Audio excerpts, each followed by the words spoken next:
Hello everyone, welcome to my presentation. My name is Yiji Yang. I'm a second-year doctoral student of University of Ottawa. My supervisor is Dr. Eric Mahataj. Today I'm going to talk about the factors affecting leisure sports participation and its role in the lives of Chinese Canadians, a scoping review of the literature. This presentation will be separated into four parts: introduction, methods, results, implication, and conclusion. Immigration can be defined as the international movement of people to a country in order to live there, which is a long-standing social phenomenon that affects the majority of the countries around the world, especially Canada. According to Statistics Canada, in 2016, 22.3% of the population of Canada was considered a landed immigrant or permanent resident.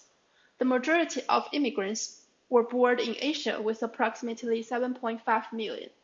Chinese immigrants comprise the largest proportion from Asia with a total of 1.3 million people.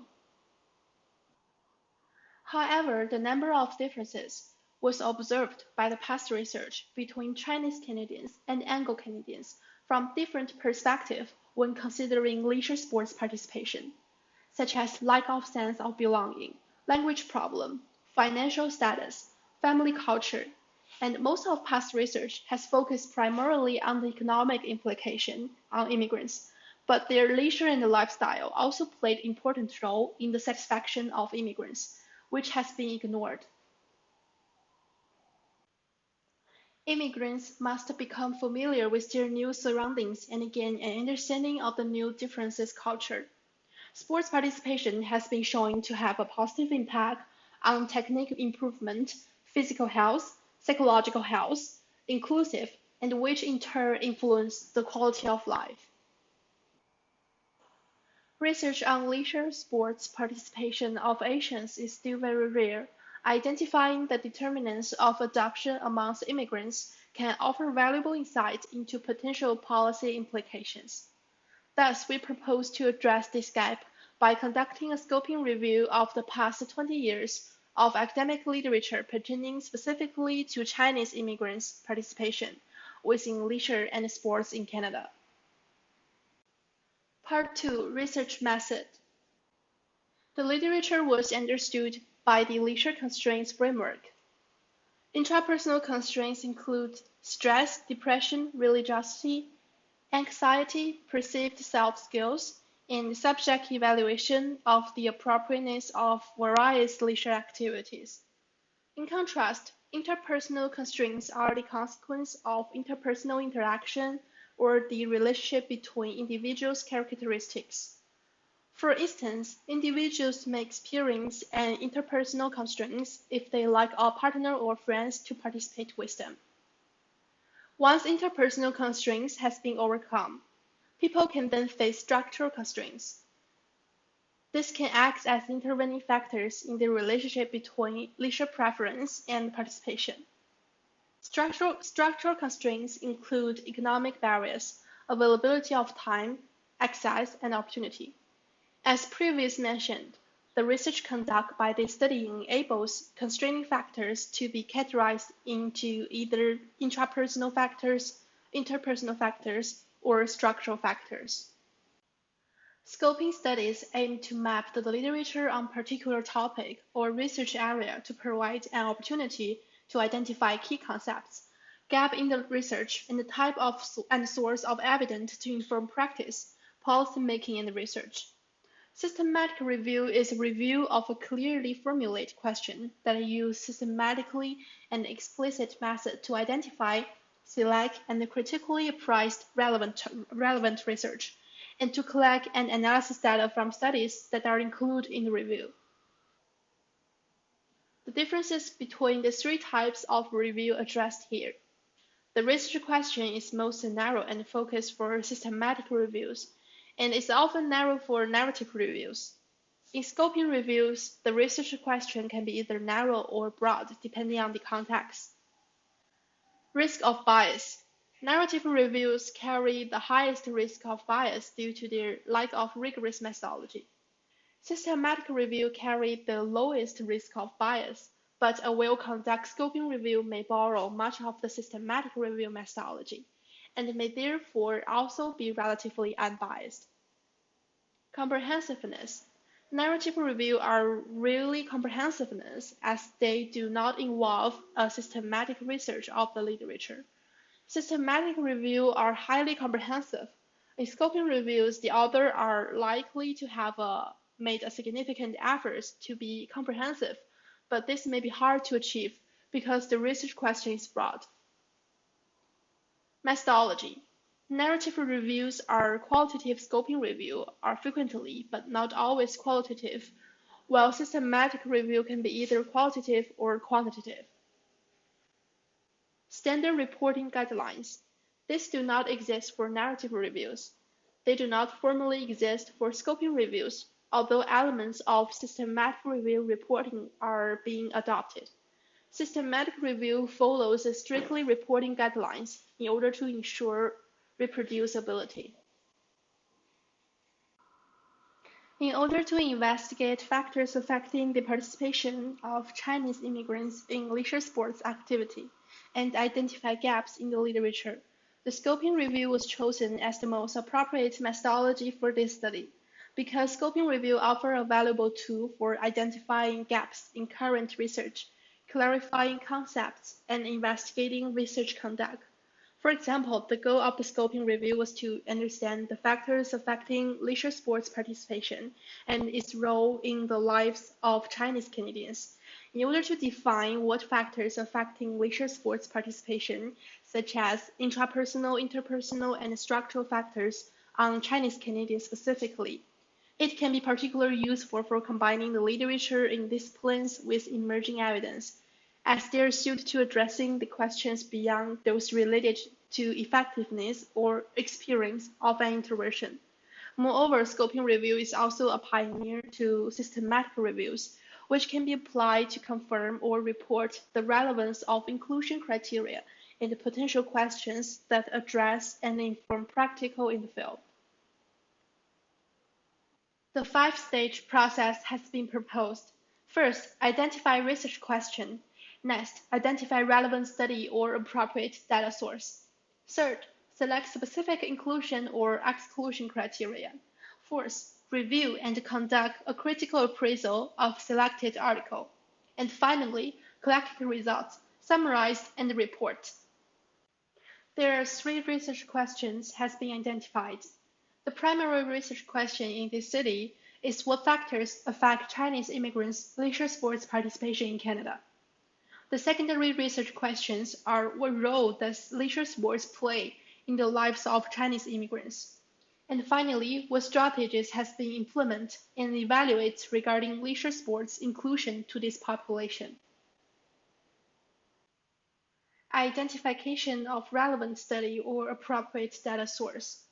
Between January 2020 and April 2020, we conducted an online search of the literature exploring the factor affecting leisure sports participation among the population of Chinese immigrants.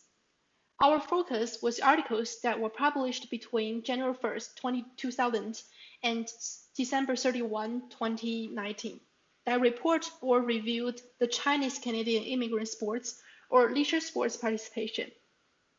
The keywords were used in the initial online search by different combinations, such as Chinese immigrants, leisure activity, sports participation, immigrant sports, immigrant leisure, leisure sports participation. Electronic database search include the Google Scholar, Sport Discuss, Physical Education Index, PsycNike, and PsycInfo. Studies selected from specific inclusion or exclusion criteria. In order to be eligible for inclusion in these reviews, articles had to meet the following criteria. First, examination of Chinese immigrants' leisure sports experience. For example, leisure activity satisfaction, leisure constraints, leisure negotiation process, in current or former leisure participation of any age, sex, or competition level. Second, primary research questions, reviews and meta-analysis or guidelines. And third, written in English. Fourth, available in full text. 5, published in peer-reviewed journal. And 6, published from 2000 to 2020. Although this may seem like a rather specific inclusion criteria, it did enable the inclusion of a number of studies with a vast representation of the Chinese immigrants. Part 3 Results. A total of 18 articles were identified that examined Chinese and Canadians' leisure sports participation and met the inclusion criteria for this study. 1 article published in Australia has been excluded. The 18 articles include 3 review papers, 1 opinion paper, and 14 primary studies. Of the 14 primary research articles, 66.7% used quantitative design and 33% used qualitative methods. Of the quantitative empirical paper, 33% were longitudinal and 67% were based on cross-sectional survey methods. Of the 18 research articles, the majority explored both sexes. Across all the articles examined in this study, contributes came from 17 from Canada and 1 from North America. Intrapersonal or psychological factors. Intrapersonal or psychological constraints, such as lack of perceived social support, causes an individual to experience feeling of stress and loneliness, a lack of sense of belonging, being unwelcome, physical problem, a lack of necessary skills, and finally leisure dissatisfaction. These have all been addressed by previous study. It is worth noting that among this paper explored in this study, only 1 study investigated facilitators that influence leisure sports participation by the quantitative method. They demonstrate that Chinese-Canadian leisure sports behavior is influenced by a variety of motivational factors. Interpersonal factors. Among the aforementioned interpersonal constraints, it appears as though limited social networks and not having anyone to participate with are the most frequently explored by the literature. Not having someone to participate in leisure activity, which is easily understood from the reality of the post-arrival social isolation and lack of established social network. Over-reliance on family, parental aspiration, and racial discrimination, and finally the family culture are other interpersonal constraints that should be considered when exploring Chinese immigrants' participation in the leisure sports activity. The past researchers also expressed that these constraints sometimes can become facilitators that stimulate immigrants' interest to participate in leisure sports. Chinese Canadians have also indicated that the leisure activity have helped them to develop close relationship with others. It also enables social interaction with others. Structured or situational factors. When considering structural or situational factors, Chinese Canadians appear to be influenced by similar factors to domestic Canadians, but also appear to be influenced by their environment. They are located within a new culture and likely a new language environment. This all results in them displaying unique characteristics. Papers explored in this study have indicated that Chinese immigrants undergo an adjustment period in which they experience difficulty in adjusting to the cultural difference in a new society. This is particularly notable for those who lack of crucial information regarding the new society due to different cultural values and beliefs, social conditions and norms, language, customs, and traditions. Many Chinese immigrants have expressed that they feel uncomfortable because different cultures, language barriers, lack of transportation, and lack of time. All these studies use a survey-based method to examine the association between leisure sports participation and structured factor among Chinese and Canadians. Part 4. Implication and conclusion. Marketing strategies towards Chinese immigrants. As demonstrated in previous studies, participation in leisure activity is highly influenced by an individual's cultural background, since the selection of participants is affected by the cultural value. The majority of these cultural differences has been described regarding ethnicity, leisure preference, and participation rates. It has been illustrated the different culture marketing strategy should be utilized in order to target potential non-participants within different cultural backgrounds. Language is another problem need to be solved. Although Canada has a large immigrant population, many of them are unfamiliar with the cultural official language, such as French and English. This problem can create challenge for immigrants in understanding certain national policy, including recommended approach to physical exercise. Leisure education.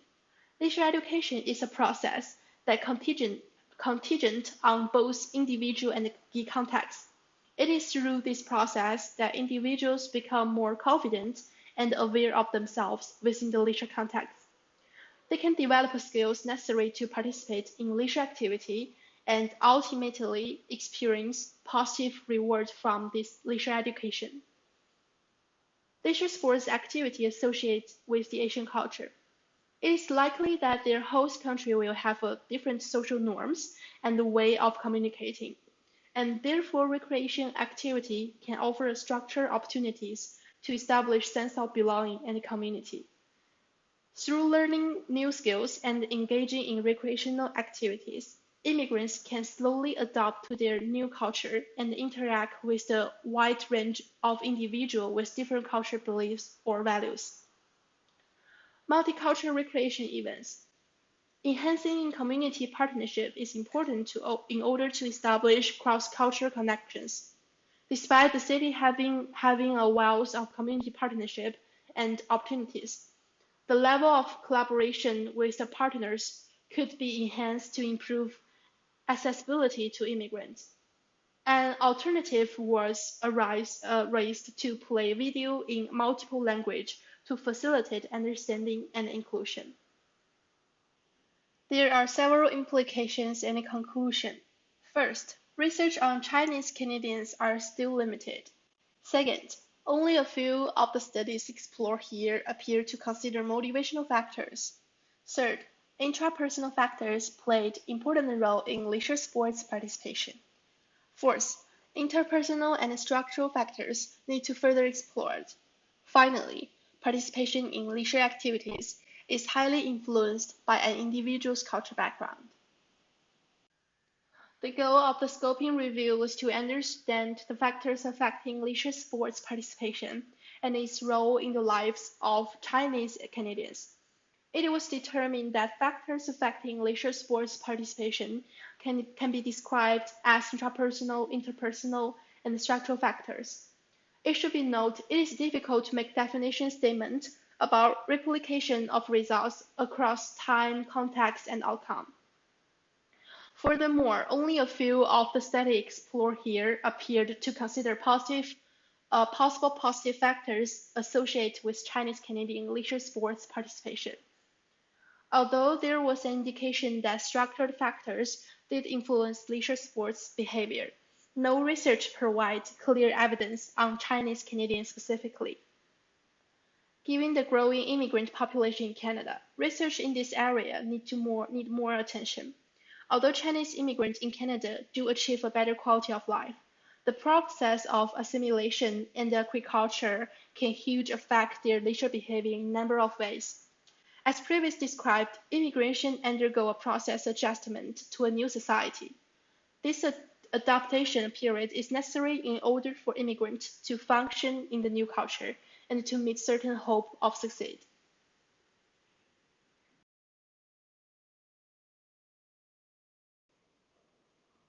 Huge thanks.